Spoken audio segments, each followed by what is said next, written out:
Let's have a conversation about upgrading bikes. When I say upgrading bikes, I'm particularly talking about going from low displacement to high displacement. So for all of you guys out there looking to get in a 600 class or 1000 class next year, here is the video for you. I've been on this Ninja 400 for 2 years now, and the original one that I had, the 2018 Ninja 400, I had that for 2 years as well. So I got about 4 years of seat time, maybe about 8,000 miles, maybe somewhere in that range of time on a sport bike. So it has led me to the question, am I ready to upgrade? The real answer to that question is I have been ready to upgrade. I don't even know why I bought this bike in the first place, if I'm being honest. When I say I'm regretting it, I don't know if I'm actually regretting it or not, but it does make a little bit of a weird situation. So I may be yelling, but I literally can't even hear myself talk in this new helmet. It's so windy in here. What is happening? So a few things that you need to understand before upgrading to a bigger bike. Things that you may actually not know, because there are people who are looking to get a bigger displacement engine. You want to go from that parallel twin and finally get over into the four banger ranks. You want to finally start putting out some horsepower, laying down some torque. You want to speed up your ride, and I understand completely. But unfortunately, there are some pitfalls that come with that burden, especially if you like me and you've only been on comfortable bikes your entire riding career. The biggest thing that you're going to have to deal with is obviously the comfort. So if you know anything about ergonomics, you know that super sport bikes are nowhere near as comfortable as, say, your beginner bikes or your cruiser bikes or your naked bikes, especially a cruiser bike. There's nothing that compares to the comfort of a cruiser, especially if you get the right one. But super sport bikes are heavily leaned in. You are dialed in from the time you get on until the time you get off, pretty much laying on top of the bike. You're using nothing but your thighs to keep you upright. It's a bit of a workout. So if you're not ready for that workout, it's going to be a challenge. You're going to get your new bike, you're going to say, oh man, this is uncomfortable. And then you're going to say, I hate this. Why did I do this? It's fast, but it wasn't what I expected. Well, super sport bikes are not meant to be comfortable. Remember, these are bikes that in most cases were made to ride short distances. Of course, you could always go the sport touring route. If you're looking to go from a beginner bike to a leader bike, then you could get a Ninja H2 SX or a Ninja 1000. Those are sport touring bikes, and they have a little less horsepower. Oh my God, homie was about to run out on me. So yeah, the Ninja 1000 and the H2 SX, those bikes have they're significantly cheaper than their competitors. I think you could get a Ninja 1000 for like 14,000 or something like that. So you get a leader bike, but you also get the comfort of a beginner bike for the most part. But it's in a super sport engine configuration. If you don't want to do that, you're just going to have to deal with breaking your back on the super sport. It is what it is. Next thing, insurance costs. Now, if you don't trade in your motorcycle and you just get a second bike, I've noticed that actually does wonders for insurance. You get a multi-vehicle discount, so most of the time that helps. But for the most part, the insurance premiums on super sport bike and even hypersport bikes. Hypersports are, of course, the worst, but insurance policies on those are expensive. All the young folks who are looking to get into motorcycles like this are going to get raked over the coals for every bit of dollar that they have. So if you're young and you're looking to do this and get into a bigger displacement engine, it's going to cost you a little bit of money. Don't expect your Ninja 400 or Ninja 500 or even Ninja 650. Don't expect your insurance premiums to remain the same. You may have heard me say that I purchased this bike to get ready for a super sport bike. Now, so I was rocking on a Warrior 1700, and that Warrior 1700 was what I rode for about 2 years. It's a cruiser, 1699 cc's. When it came time to purchase the next bike for the channel, I had the thought, like, what bike am I going to do? Like, am I going to do a super sport? At the time it was, which super sport should I get? Then I just made the conscious decision to not rush the process and jump into something that I didn't know for sure if I was ready for. I went on and got a Ninja 400. Now, was that the best decision in hindsight? Probably not, but I did learn exactly how to ride a sport bike, because as I said before, I didn't really understand how to ride when I rode at first. I was riding, but I won't ride. You know what I'm saying? I couldn't in good conscience or common sense jump straight into and at the time it was literally like 1000 cc's. Like, we had jumped straight past ZX6R to go straight into 1000 cc's. And instead, I went on and got the Ninja 400, and it's been the decision that has haunted me for a while, because I wish I had gotten the bike that I wanted, or at least a bike that I wanted. But in hindsight, I am glad that I did, because I was able to get the seat time to accommodate the experience needed, in my opinion, to accommodate the experience needed for a super sport bike.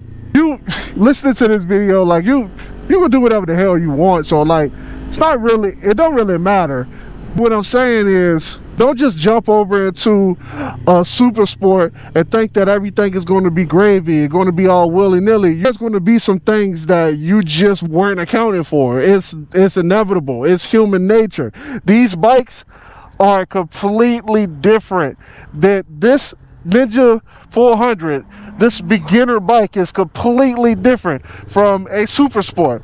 Now, when I got a chance to ride a super sport for the first time, I did not know what I was expecting. I thought a super sport bike was going to be pretty much a faster version of this. I didn't think the seating position was going to be so drastically different.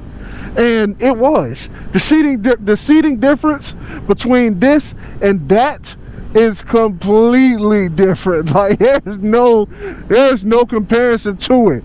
Just I tell you what, put a sawhorse on the bed and sit on top of the sawhorse and just lay flat on it. That's the seating position of most super sport bike. And there are some super sport bikes that the seat, well, just about all of them, the seat is going to be higher than your clip-ons. So that's a given. Well, I had heard there was a difference beforehand, but I had absolutely no clue that it was going to feel like that. Now, thankfully, I didn't go ahead and just trade my bike out for a super sport bike. And I think that at the end of when everything is said and done, I want to just go ahead and pay this off and keep it, because I still commute. And if I'm commuting, I don't want to commute on a super sport bike. If I want to get on, if I want to just get on a motorcycle and putt around town, I don't want to have to handcuff myself to a missile every time I just want to go kick it around town or something. You know what I mean? And I have no problem riding this bike. It's just for what I am trying to do in my life, this bike doesn't work. So here's what I recommend doing. I don't recommend just jumping, like going straight into a sport, like a super sport. Like, if you want the speed, that's a completely different story. Like, I understand wanting the speed, but some people think they want the speed, think they know what they want, think they know what they're getting themselves signed up for. Then they get on these bikes and then they last for about a month or so. They put like 2,000 miles on it, sometimes a few hundred miles on it. Like, As a power sports salesman, I've seen people who literally came back to the dealership after like 500 miles of riding on there's so many people before break-in, you guys, like no joke, before the 600 mile break-in service, there were people bringing their super sport back, and I'm talking Gixxer 650s, or Gixxer 1000s, 636s, Ninja 1000s, CBR 1000s, CBR 600s. There were people bringing these bikes back because they were like, I thought I wanted the power, and by the time I got on the power, I didn't know what to do. So they just bought the bike back. So for real, I don't recommend just going and straight in your comfortable bike just to go fast. Like, because there's other bikes that go fast that you don't have to commit to all of the things that come with the Ninja H2. You know what I mean? And of course, I'm not talking about just going to straight up get a leader bike and you never rode before. That's a completely different conversation and a completely different video, so I'm not even going to talk about that here. I do not recommend that at all. That's not even a smart move in my opinion. However, I do know people who do it. There have been people in my comments that have jumped straight into a 1000cc bike and they're just fine. However, the general consensus typically says otherwise. Just saying. Who am I to argue against statistics of things that people actually do? I don't know. Not like I've been on here for a long time watching people. Here's what I recommend. Before you straight up commit to buying a super sport bike, if you really believe a super sport bike is what you want, by all means go ahead and try to find somewhere that is allowing people to test ride. And if you can't, most dealerships aren't going to do most dealerships aren't doing test rides. That's not typically a thing in power sports. I know it had to be a really ceremonious occasion that my managers at power sport dealership I worked at would allow a person to test drive. They were literally agreed on numbers, and they just wanted for a fact to make sure that this was the right bike, and we had to go with them. There was no taking it out on your own for a spin. Like, that wasn't a thing. There are services like Twisted Roads and Rider Share that's going to allow you to be able to test drive. When I rode that ZX6R, I rented it from Twisted Roads.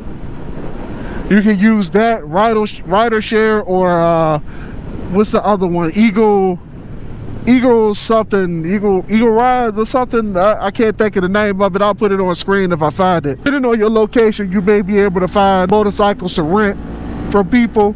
And these aren't dealerships renting their bikes out. These are people who own bikes, who rent their own bikes out. There's really no pressure.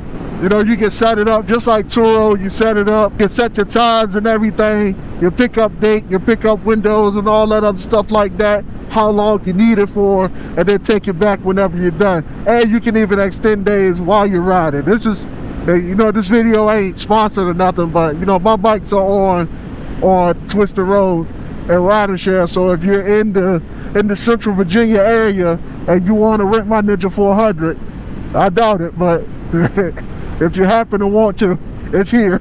Get some seat time on a super sport bike before you commit to it, man. So many people, man, I promise you, like, there's so many people who just they want to go fast, and I understand you want to go fast. Like, I'm not arguing against anybody who just want to go fast.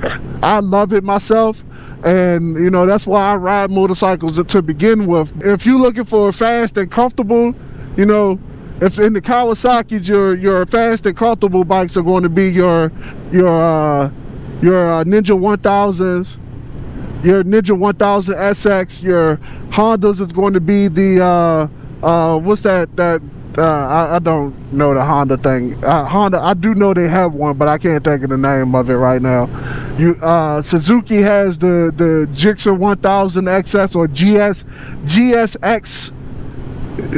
1000X or some crap like that. I don't really remember. And then you have cruisers. You know, of course, you can always do fast cruisers. I know they make some fast cruisers out there somewhere out there in the world. Indians are all pretty quick, so if you want a fast cruiser, those are typically pretty fast. And I guess so are Harleys, but you know, you're talking about bikes like those, we're also talking about weight too.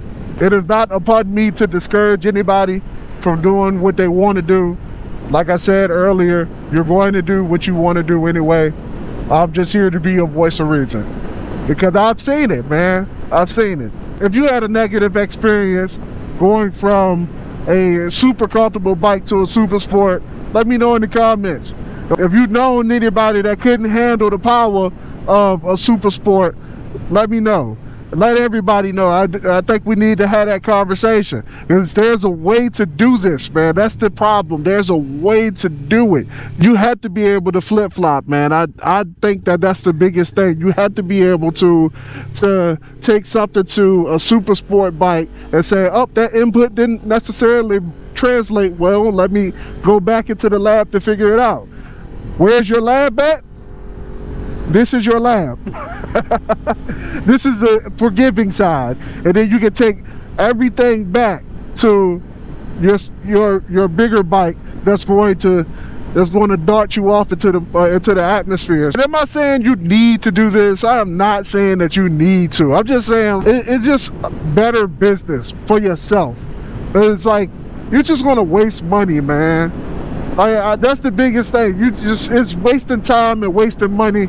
You just go get a bike that is not the bike for you, and then you had to find out on the back end, and you're going to lose value on it and try to sell it back, and it's just then you want to have negative equity or all that other stuff, or you paid for it in cash and now you got to take a loss because you can't possibly sell it for the same price that you bought it for when you sell it on Facebook Marketplace or something. So that's my thing, man. Let me know what you guys think about this conversation. I would love to keep this conversation going with some opinions that you guys have. So just let me know in the comments how you feel about it. And do me a favor before you let this video play out, go ahead and hit that like and subscribe button so that YouTube can share this content, man. We are past 500 and I think we can get to 1,000 subscribers in no time, man. There's plenty of you guys watching. Go ahead and help your boy out, man. It's not going to cost you a dime. All right, guys, stay safe, 10 toes down. I'll catch you guys on the next video. Peace out.